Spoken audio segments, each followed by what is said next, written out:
So example 1 on 6.6, we're supposed to solve this trigonometric equation. And I'm going to keep all the problems to be within this 0 to 2 pi interval.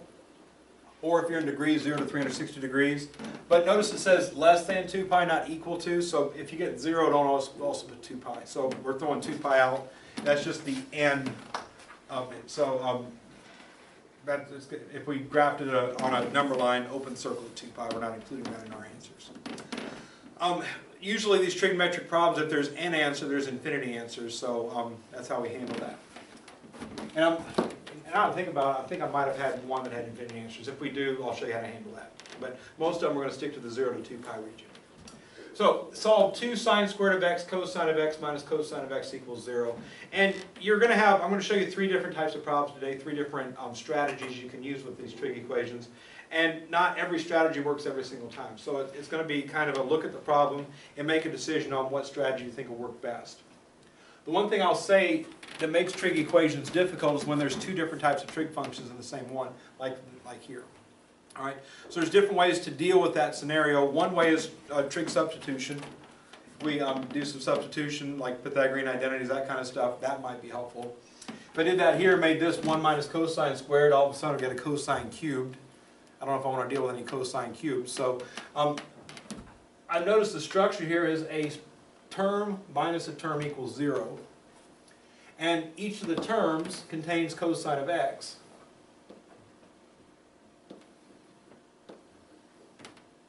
Right? So there's a common factor of cosine of x in the 2 terms. So just like if I was doing just basic algebra, if we went back to algebra 1 and I saw 3x squared y plus 2y, right? And we're supposed to factor, we see y is a common factor, we can take it out. 3x squared plus 2 is left over, right? Basic greatest common factor factoring. The greatest common factor can be a cosine of x. So if I see that cosine of x is common to these 2 things, cosine of x comes out. What's left from the first term is 2 sine squared of x.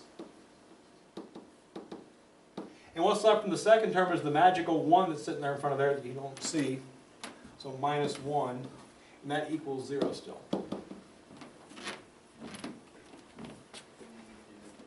So that's job 1, factor.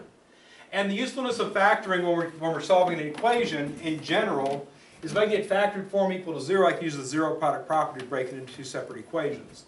Equation 1 is going to be this factor, cosine of x is equal to 0. Equation 2 is going to be this factor is equal to 0.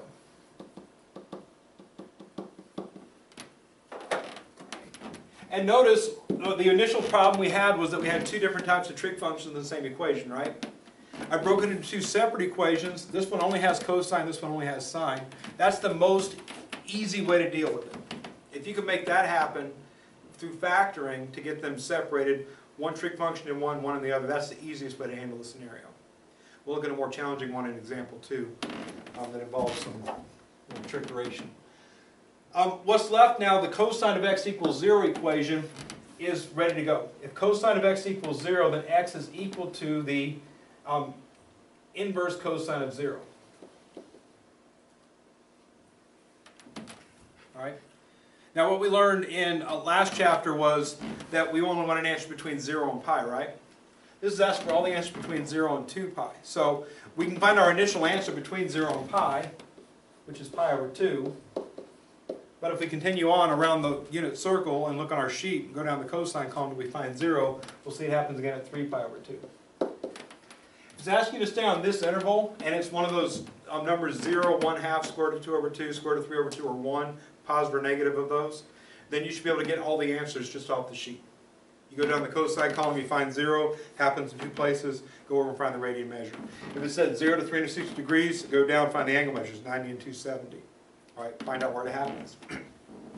Looking at 2 sine squared of x minus 1, I need to get to say sine of x equals first. So first if I move the 2 or the 1 over, 2 sine squared of x equals 1. Divide both sides by 2. And then I'm going to take the square root. Anytime I put the square root symbol on myself, I have to take the positive or negative square root. And the square root of 1/2 is the square root of 2 over 2. And if you're not comfortable with that, let me just show you how I get that.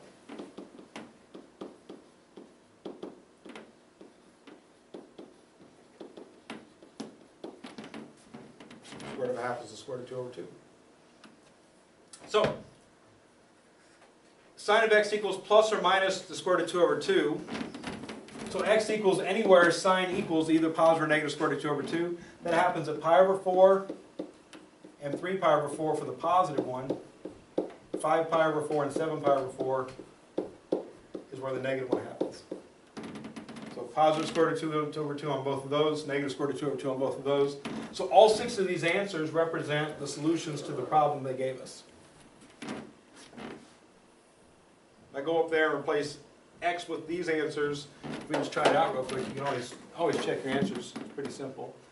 You just type in your equation, 2 sine of x squared. That's how you type in sine squared. Sine x n parentheses then squared. That's squaring the sine of x, not just the x. Times cosine of x n parentheses minus cosine of x. If I type in my 6 answers that I got, pi over 2, 0. 3 pi over 2, 0. Pi over 4, 0. 3 pi over 4, 0. 5 pi over 4, 0. And 7 pi over 4. Negative 0.00000000000002. 0. All right, so they'll either be exactly 0 or they'll be really close like that. So that's just a way of verifying your answer. If you just type in the equation, you should get a bunch of zeros over here with your answers.